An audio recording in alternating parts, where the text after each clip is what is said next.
வணக்கம். வணக்கம். இன்னைக்கு நாம ஹை-ஃபை ஸ்பேஸ் அப்படின்னு ஒரு முயற்சி பத்தி நம்ம கொஞ்சம் ஆழமா பார்க்கலாம். இது டெக்னாலஜியையும் மனுஷங்களோட நல்ல குணங்களையும் ஒன்னா இணைச்சு சமூகத்துல ஒரு நல்ல மாற்றத்தை கொண்டு வரணும்னு நினைக்கிற ஒரு பிளாட்ஃபார்ம். முதல்ல இது எதுக்காக ஆரம்பிச்சாங்கன்னு பார்க்கலாமா? டெக்னாலஜி ஒரு பக்கம் நம்மளெல்லாம் ஒரு மிஷின் மாதிரி ஆக்கிட்டு வருது, இன்னொரு பக்கம் தினமும் கிட்டத்தட்ட 20,000 பேர் பட்டினியால இறந்து போறாங்களாம். யூனிசெஃப் டேட்டா அப்படி சொல்லுது. இப்படிப்பட்ட ஒரு சூழல்ல தான் உலகை மாற்ற பிறந்தோம், born to change the world அப்படிங்கிற ஒரு முழக்கத்தோட ஹை-ஃபை ஸ்பேஸ் வந்திருக்கு. சொல்ல போனா நம்ம கொஞ்சம் மனிதாபிமானத்தோட செயல்படணும், இந்த மாதிரி பிரச்சனைகளை சரி செய்யணும். அப்பதான் அடுத்த தலைமுறைக்கு ஒரு நல்ல உலகத்தை கொடுக்க முடியும்னு இவங்க சொல்றாங்க. ஆமா, அதே டெக்னாலஜியை வச்சு ஏன் சாப்பாடு, தங்குற இடம் மாதிரி அடிப்படை தேவைகளுக்கு எல்லாருக்கும் கிடைக்க செய்யக்கூடாதுன்னு ஹை-ஃபை ஸ்பேஸ் யோசிக்குது. ஒரே மாதிரி சிந்திக்கிற சமூக தொழில் முனைவர் எல்லாரையும் ஒன்னு சேர்த்து ஒரு பாசிட்டிவ் இம்பாக்ட் உருவாக்கணும்னு நினைக்கிறாங்க போல. அதாவது லைக் மைண்டட் சோஷியல் ஆண்டர்பிரினர்ஸ். சரி, கொடுப்பதும் பெறுவதும் அப்படிங்கிறது ஒரு பிரபஞ்ச விதி மாதிரின்னு சொல்றாங்க. ஆமா, நாம தாராளமா கொடுத்தா பிரபஞ்சம் நமக்கு திருப்பி கொடுக்கும். அதை நாம நன்றியோட வாங்கி திரும்பவும் தேவை இருக்கிறவங்களுக்கு கொடுக்கணும்னு சொல்றாங்க. உதவி பண்றது, ஷேர் பண்றது, அப்புறம் தாராள மனசு, கருணை, நன்றி, இதெல்லாம் ரொம்ப முக்கியம்னு சொல்றாங்க. Be good, do good, receive good. அதாவது நல்லது செஞ்சா நல்லதா இருந்தா நல்லதே கிடைக்குங்கிற அந்த கர்மா ஈர்ப்பு விதி மேல உங்களுக்கு ஒரு ஆழமான நம்பிக்கை இருக்கு. சரி. இது ஒரு நவீன நன்கொடை அடிப்படையிலான கம்யூனிட்டி கிரவுட் ஃபண்டிங் தளம்னு விவரிக்கிறாங்க. ஆனா இதுல ஒரு சுவாரஸ்யமான விஷயம் சொல்றாங்க பாருங்க. என்னது அது? ஒருத்தருக்கு ஒருத்தர் கொடுக்கிற நன்கொடைகள் மூலமா வாழ்நாள் முழுக்க வருமானம் கிடைக்கும்னு சொல்றாங்க. வாழ்நாள் வருமானமா? ஆமா, அந்த நன்கொடைகள் சமூகத்துக்குள்ளேயே மறுசுழற்சி செய்யப்பட்டு புழக்கத்துல இருக்கும்னு, இந்த முழு சிஸ்டத்தையும் நிர்வகிக்கிறதுக்கு ஹை எண்ட் நவீன டெக்னாலஜி பயன்படுதுன்னு குறிப்பில இருக்கு. இந்த சிஸ்டம் டொனேஷன் ரீசைக்ளிங் சிஸ்டம்னு சொல்லிக்கிறதாவும் மூலங்கள்ல இருக்கு. அப்படின்னா குடுக்கிற டொனேஷன்ஸ் அந்த கம்யூனிட்டிக்குள்ளேயே சுத்தி வருதுன்னு அர்த்தம். அப்புறம் ஒரு ஈகோ சிஸ்டம் மாதிரி மறுசுழற்சி ஆகுமா? ஓ, சரி. அப்போ இதுல ஒருத்தர் சேரணும்னா என்ன பண்ணணும்? எப்படி இதுல பங்கு பெற முடியும்? இதுல சேரத்துக்கு ஒரே ஒரு தடவை மட்டும் தானம் பண்ணா போதும்னு சொல்றாங்க. ஒரு தடவை பண்ணிட்டா போதும். அப்படியா? ஒரே ஒரு தடவை தானம் செஞ்சா வாழ்நாள் பூரா மத்தவங்க கிட்ட இருந்து தானம் வாங்கிக்கலாமா? கேட்கவே கொஞ்சம் ஆச்சரியமா இருக்கு. அப்படி செஞ்சா வாழ்நாள் முழுசும் மத்தவங்க கிட்ட இருந்து பரஸ்பர நன்கொடைகள் வாங்க தகுதி கிடைக்குமா? அந்த ஒரு தடவை பண்ற தானம் கூட 4 வெவ்வேறு நபர்களுக்கு பிரிஞ்சு போகுமா? 4 பேருக்கா? ஆமா. அதுக்கப்புறம் அந்த பணம் மறுபடியும் அந்த அமைப்புக்குள்ளேயே மத்த உறுப்பினர்களுக்கு உதவியா மறுசுழற்சி ஆகுதுன்னு சொல்றாங்க. அதனாலதான் அவங்க ஸ்லோகனே ஒரு முறை தானம் வாழ்நாள் வருமானம் அப்படின்னு இருக்குது போல. சரி, அப்ப அந்த ஒரு தடவை தானம் பண்ணிட்டா மட்டும் போதுமா? வேற எதுவும் செய்ய தேவையில்லையா? ஏன்னா வாழ்நாள் வருமானங்கிறது பெரிய விஷயம் இல்லையா? அது மட்டும் போதாது, தொடர்ச்சியா பலன்கள் கிடைக்கணும்னா 2 முக்கியமான வேலையை செய்யணும்னு சொல்றாங்க. ஒன்னு, அந்த ஒரு தடவை தானம் பண்றது. 2வது, இந்த சிஸ்டம் பத்தி தேவை இருக்கிற மத்தவங்க கிட்ட சொல்லி அவங்களையும் இதுக்குள்ள கொண்டு வரணும். அப்படியா? இது ஒரு செல்வ பகிர்வு முறையை உருவாக்குறதுக்காகவா வெல்த் டிஸ்ட்ரிபியூஷன் மெத்தடாலஜின்னு சொல்றாங்க. அதாவது ரொம்ப சிம்பிளா சொன்னா, பணக்காரங்களுக்கும் வசதி இல்லாதவங்களுக்கும் நடுவுல இருக்கிற அந்த பொருளாதார இடைவெளியை குறைக்க இது ஒரு வழின்னு அவங்க நினைக்கிறாங்க. புதுசா ஆள் சேர்க்க அந்த செல்வம் பரவலா பகிரப்படும் ஒரு ஐடியா. சரி. நீங்க ஆரம்பத்துல டெக்னாலஜி பத்தியும் சொன்னீங்களே, அது எப்படி இந்த செல்வ பகிர்வுக்கு இல்ல இந்த சிஸ்டம்க்கு உதவுது? இந்த தானம் கொடுக்கறது, வாங்குறது எல்லாத்தையும் ஒரு ஒழுங்கான முறையில ஒரு பேலன்ஸ்டா நிர்வகிக்க டெக்னாலஜியை யூஸ் பண்றாங்களாம். யாருக்கு டொனேஷன் போகுது, யார்கிட்ட இருந்து வருதுன்னு எல்லாத்தையும் ஒரு கம்ப்யூட்டர் சிஸ்டம் ட்ராக் பண்ணி எல்லா மெம்பருக்கும் ஓரளவுக்கு தொடர்ச்சியா சீரா வருமானம் கிடைக்கிற மாதிரி பாத்துக்க முயற்சி பண்றாங்களாம். இப்போ Web3, பிளாக் செயின், அப்புறம் ஸ்மார்ட் கான்ட்ராக்ட்ஸ், ஆர்டிஃபிஷியல் இன்டெலிஜென்ஸ், இது மாதிரி நவீன டெக்னாலஜிஸ் தான் இந்த புது பாதுகாப்பான டிஜிட்டல் அடையாள சிஸ்டத்துக்கு ஒரு அடித்தள மாதிரி. பிளாக் செயினை ஒரு டிஜிட்டல் பொது கணக்கு புத்தகம் மாதிரி நீங்க நினைச்சுக்கலாம். சரி, புரியுது. ஸ்மார்ட் கான்ட்ராக்ட்ஸ் தானா இயங்குற டிஜிட்டல் ஒப்பந்தங்கள் மாதிரி பிளாக் செயின் மேல இது வேலை செய்யும். ஓகே. மனுஷங்க யாரும் இதுல தலையிட தேவையில்லை, வேகமா பாதுகாப்பா நடக்கும். அப்போ ஆர்டிஃபிஷியல் இன்டெலிஜென்ஸ் AI அதோட பங்கு என்ன இதுல? இது இந்த சிஸ்டத்தை இன்னும் ஸ்ட்ராங்கா ஆக்கும். உங்க ஆன்லைன் ஆக்டிவிட்டீஸ அது பாத்துக்கிட்டே இருக்கும். சரி. ஏதாவது வித்தியாசமா வழக்கத்துக்கு மாறா நடந்தா ஒருவேளை அது ஃப்ராடா இருக்கலாம்னு டக்குன்னு கண்டுபிடிச்சிடும். அடையாள திருட்ட தடுக்க இது ஒரு பெரிய டூல். Web3 பத்தி கொஞ்சம் சொல்லுங்களேன். Web3ங்கிறது இன்டர்நெட்டோட அடுத்த கட்டம்னு சொல்லலாம். யூசர்ஸ் ஆகிய நமக்கு டேட்டா மேல இன்னும் அதிக கண்ட்ரோல் இருக்கும். முக்கியமான பாயிண்ட். நம்ம ஒரு புது நபரை அறிமுகப்படுத்தினா அவரோட ஐடியா நம்ம ஆக்டிவேட் மட்டும்தான் பண்ண முடியுமா? அவரை அந்த சிஸ்டம்ல எங்க பிளேஸ் பண்ணணும், எப்படி வரிசைப்படுத்தணுங்கிறதெல்லாம் AI தான் முடிவு பண்ணுமா? அப்படியா? நம்ம முடிவு பண்ண முடியாதா? இல்ல, AI எல்லாரையும் ஒரு மேட்ரிக்ஸ் மாதிரி ஒரு கட்டமைப்புல ஒழுங்கா அடுக்கி எல்லாருக்கும் ஓரளவுக்கு சமமா வருமானம் கிடைக்கிறது உறுதி செய்ய முயற்சிக்குமா. இது மத்த அஃபிலியேட் ப்ரோக்ராம் மாதிரி இல்ல, கொஞ்சம் வித்தியாசமானதுன்னு சொல்றாங்க. எல்லாமே டிஜிட்டல் ஆகுற இந்த காலத்துல நீங்க ஆன்லைன்ல செய்யற விஷயங்கள் பாதுகாப்பா இருக்கணும், நம்பகத்தன்மையா இருக்கணும்னா இந்த டெக்னாலஜி அடித்தளம் எவ்வளவு முக்கியம்னு நீங்க புரிஞ்சுக்கலாம். இது ஒரு நன்கொடை அமைப்பு, அதுவும் கிரிப்டோ கரன்சி மூலமா இயங்குதுன்னு சொல்றாங்க. கிரிப்டோங்கிறதே கொஞ்சம் குழப்பமா இருக்கும் சிலருக்கு. நிச்சயமா இது ஒரு குளோபல் வாலண்டரி டொனேஷன் சிஸ்டம், தன்னார்வமா செய்யறது. ஓகே, அப்போ இதுக்கு அடிப்படை என்ன? பாலிகான் USDTன்னு ஒரு டிஜிட்டல் கரன்சி பயன்படுத்துறாங்களாமே? ஆமா, பாலிகான் நெட்வொர்க்ல இருக்கிற USDT அது டாலருக்கு இணையான மதிப்புள்ளது. டிரான்சாக்ஷன் ஃபீஸ் கம்மி, வேகமா நடக்கும்னு சொல்றாங்க. இதுக்கு கிரிப்டோ வாலெட் வேணும். அதோட அந்த 12 பாஸ்வேர்ட் சீட் ஃப்ரேஸ்னு சொல்லுவாங்களே, அதை ரொம்ப பத்திரமா வைக்கணுமாமே. மிக மிக முக்கியம். அது தொலைஞ்சா உங்க கண்ட்ரோல்ல இல்லாம போயிடும், யாரும் எடுத்து தர முடியாது. ஆமா, இது ஒரு பிசினஸ் இல்ல, MLM இல்ல, crypto mining, trading, stocks, investment, ஏன் சூதாட்டம் கூட இல்லைன்னு அடிச்சு சொல்றாங்க. ஆமா, இது முழுக்க முழுக்க டீசென்ட்ரலைஸ்ட், அதாவது யாருடைய கட்டுப்பாடும் இல்ல. அப்புறம் சட்டப்பூர்வமானது, ஆபத்து இல்லாதது, ஜீரோ ரிஸ்க்னு சொல்றாங்க.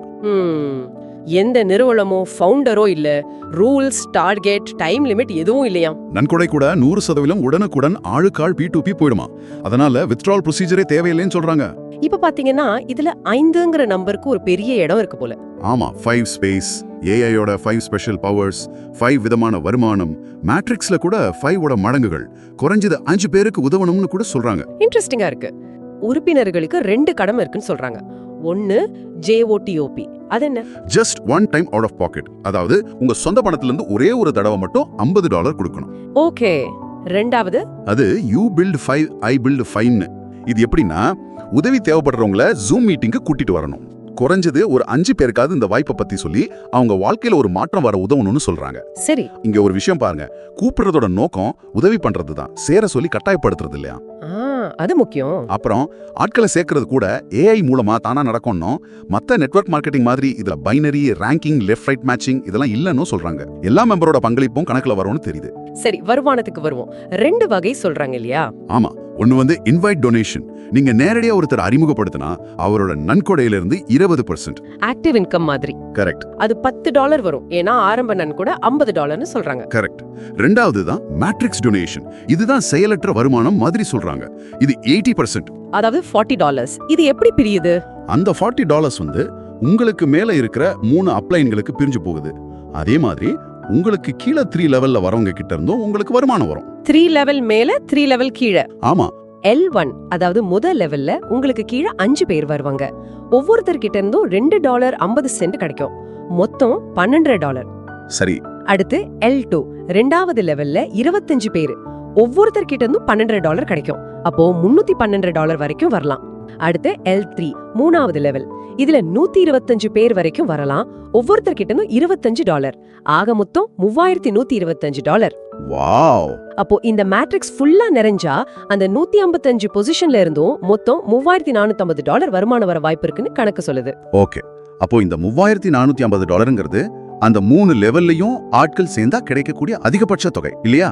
ஆமா, இது முழுக்க செயலற்ற வருமானம். பணம் உடனடியா உறுப்பினர்களுக்குள்ளேயே போகுது. இதுதான் இந்த திட்டத்தோட வடிவமைப்புன்னு புரியுது.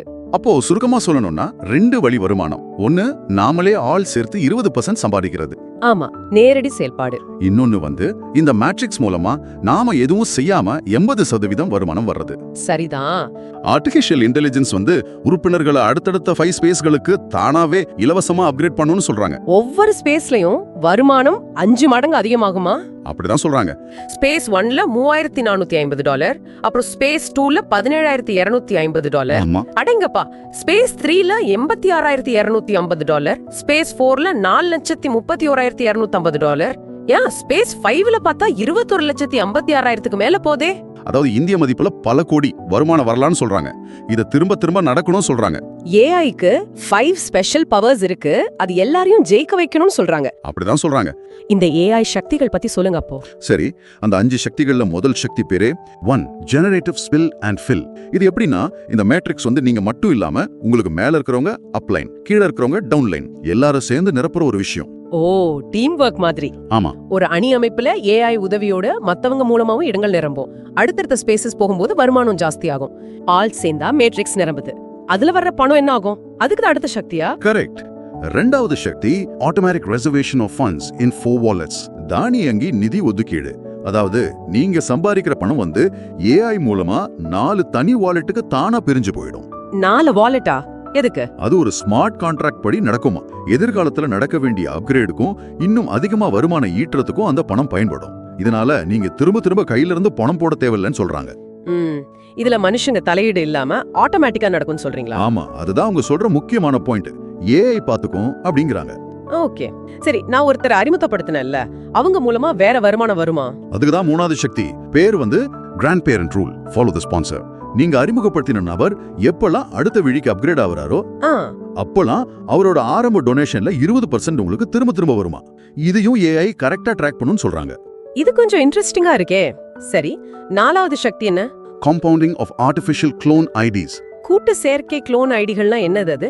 இது வந்து சொல்லப்போனா இந்த சிஸ்டமோட ஒரு மைய புள்ளி மாதிரி. உங்க ஐடி அடுத்த வெளிக்கு அப்கிரேட் ஆன பிறகும் நீங்க முன்னாடி இருந்த மேட்ரிக்ஸ் சும்மா இருக்காது, அது வளர்ந்துகிட்டே இருக்கும்.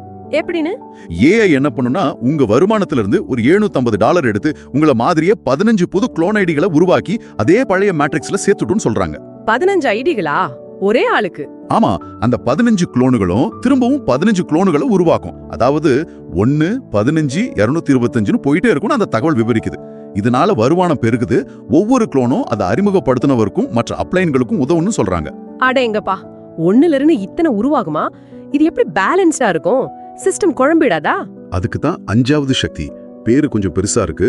Backward symmetrical and mirror genealogy. என்னது அது? சிம்பிளா சொன்னா 2வது வெளியில இருந்து 5வது வெளி வரைக்கும் மேட்ரிக்ஸ் சீரா நிரம்புறதுக்காக ஏஐ வந்து இடது பக்கம் வலது பக்கம்னு மாத்தி மாத்தி ஐடிகளை சேர்க்குமா. அது மட்டும் இல்லாம பழைய வெளிகளுக்கும் சில ரீஎன்ட்ரி ஐடிகளை திரும்ப அனுப்பி பேலன்ஸ் பண்ணும்னு அந்த விளக்கம் சொல்லுது. ஓ, சரி சரி, இப்ப புரியுது.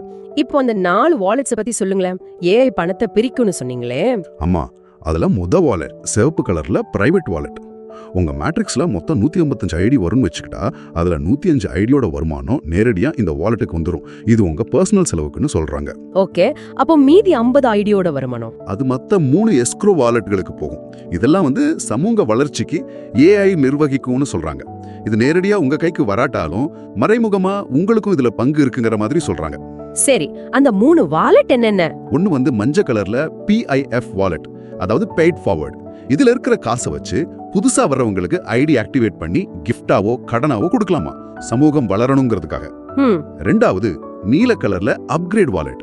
உங்க ஐடியா தானா அடுத்த வெளிக்கு கொண்டு போக தேவையான பணம் இதுல சேரும். ஓகே. 3வது பச்சை கலர்ல ரீஎன்ட்ரி வாலெட். உங்க ஒரிஜினல் ஐடி அப்கிரேட் ஆனதும் இந்த வாலெட்ல இருக்கிற பணத்தை வச்சுதான் அந்த 15 க்ளோன் ஐடிகளை உருவாக்கி பழைய மேட்ரிக்ஸ்ல திரும்ப சேர்ப்பாங்க. இது உங்களுக்கும் மேல இருக்கிறவங்களுக்கும் திரும்ப வருமானம் கொடுக்கும்னு ஆதாரம் சொல்லுது. ஆஹா, மொத்தத்துல பார்த்தா நீங்க சொல்ற இந்த தகவல் படி இது ஒரு ஆட்டோமேட்டட் சிஸ்டம் மாதிரி தெரியுது. இப்போ இந்த சாம் திட்டம் பத்தி கொஞ்சம் அலசி பார்க்கலாம். அதாவது ஸ்பேஸ் ஆக்சலரேஷன் மூவ்மெண்ட் ப்ராஜெக்ட். அது என்னது, கொஞ்சம் விளக்கமா சொல்லுங்களேன். இதோட நோக்கம்னா உலகம் முழுக்க இருக்கிற சமூக தொழில் முனைவோருக்கு நிதி திரட்ட ஒரு புதுமையான வழியை கொடுக்கறது தான். சரி, இதை எப்படி ஆரம்பிக்கணும்னா ஸ்பேஸ் ஒன் மேட்ரிக்ஸ்குள்ள $50 வச்சு 6 தனி ஐடி ஆக மொத்தம் $300 ஆரம்பிக்கணும்னு விவரிச்சிருக்காங்க. ஓ, இதுல முக்கியமான வேலையே என்னன்னா உங்கள மாதிரியே 6 ஐடியோட வர்ற ஒரு 25 பேரை இல்லனா நிறுவன ஆதரவாளர்களை நீங்க இந்த திட்டத்துல சேர்க்கணும். ஓகே. அப்படி நீங்க நேரடியா 25 பேரை சேர்த்துட்டீங்கன்னா உங்க ஸ்பேஸ் ஒன் மேட்ரிக்ஸ்ல முதல் 3 லெவல் நிரம்பிடும். அப்படி நடக்கும்போது உங்க முதல் ஐடிக்கு $3480 கிடைக்கும்னு இந்த ஆதாரம் சொல்லுது. ஓ, அப்படியா? உடனே முதல் ஐடிக்கு $3450 வருமானம். இதுக்கு ஆச்சரியமா இருக்கே. அப்புறம் நீங்க சேர்த்தீங்களா அந்த 25 பேரு? அவங்களும் உங்கள மாதிரியே வேலை செஞ்சு அவங்க 25 பேரை சேர்க்கணும். அதுக்கு நீங்க உதவணும்னு கூட சொல்லியிருக்கு. அப்படி அவங்க 25 பேரும் தலா 25 பேரை சேர்க்கும்போது அவங்க முதல் ஐடிக்கு $3450 கிடைக்கும். அப்போ அதே சமயத்துல உங்களுக்கு இன்னும் 5 ஐடி இருக்குல்ல? ஆமா, மொத்தம் 6 ஐடின்னு சொல்லிங்க. கரெக்ட். அந்த மத்த 5 ஐடியும் இதே மாதிரி நிலைகளை முடிச்சு ஒவ்வொன்னுக்கும் $3450 கிடைக்கும். ஆக மொத்தம் 6 ஐடிக்கும் சேர்த்து 6 × $3450, அதாவது $20,700 கிடைக்கும்னு இந்த தகவல்கள் சொல்லுது. சரி, முதல்ல உங்களை யாரு இதுக்குள்ள கூட்டிட்டு வந்தாங்களோ அந்த இன்வைட்டர், அதாவது அறிமுகப்படுத்தியவர், அவருக்கு முதல்ல நன்றி சொல்லுங்கறாங்க. சரி, அந்த நன்றி சொன்னதுக்கு அப்புறம் அந்த இன்வைட்டரோட அஃபிலியேட் லிங்க் இருக்குல்ல, இணைப்பு. ஆமா, அந்த லிங்க் வழியா போனாதான் யார் மூலமா நீங்க வந்தீங்கன்னா அவங்களுக்கு தெரியும். சரி, $50 அது வந்து அவங்க டொனேஷன் நன்கொடைன்னு சொல்றாங்க. அதை கொடுத்து அவங்க கம்யூனிட்டி சமூகத்துல சேரணுமா. அதுக்கப்புறம் உங்களுக்குன்னு ஒரு தனிப்பட்ட ஐடி கிடைக்கும்னு சொல்றாங்க. சரி, அதுக்குள்ள போனீங்கன்னா PDF ஃபைல்ஸ், போட்டோஸ், வீடியோஸ்னு நிறைய டூல்ஸ், அதாவது கருவிகள் இருக்குமா. அந்த கருவிகளை வச்சு நீங்களே உங்களோட சொந்த டீம்ஸ், குழுக்களை உருவாக்கிக்கலாமா. சரி. அவங்க வெப்சைட்ல FAQs, அதாவது அடிக்கடி கேட்கப்படும் கேள்விகள் பகுதி இருக்காம். சரி. அத உங்களுக்கு பிடிச்ச மொழியில படிச்சு பாத்துக்கங்கன்னு சொல்றாங்க. ஆஹா. அவங்களோட குளோபல் சப்போர்ட் டீம் நடத்துற ஜூம் பிரசன்டேஷன்ஸ், அப்புறம் ஸ்பெஷல் ட்ரைனிங் செஷன்ஸ் இதில் எல்லாம் கலந்துக்க சொல்றாங்க. AI, மேட்ரிக்ஸ், டீம் ஒர்க், அப்புறம் இந்த க்ளோன் ஐடின்னு எல்லாம் சேர்ந்து மனுஷ தவறே இல்லாம எல்லாருக்கும் தொடர்ந்து வருமானம் வர வைக்கும்னு சொல்றாங்க. ஆமா, இந்த ரீஎன்ட்ரி குளோனிங் மூலியமா பணம் உருவாகிட்டே இருக்கும்னு சொல்றாங்க.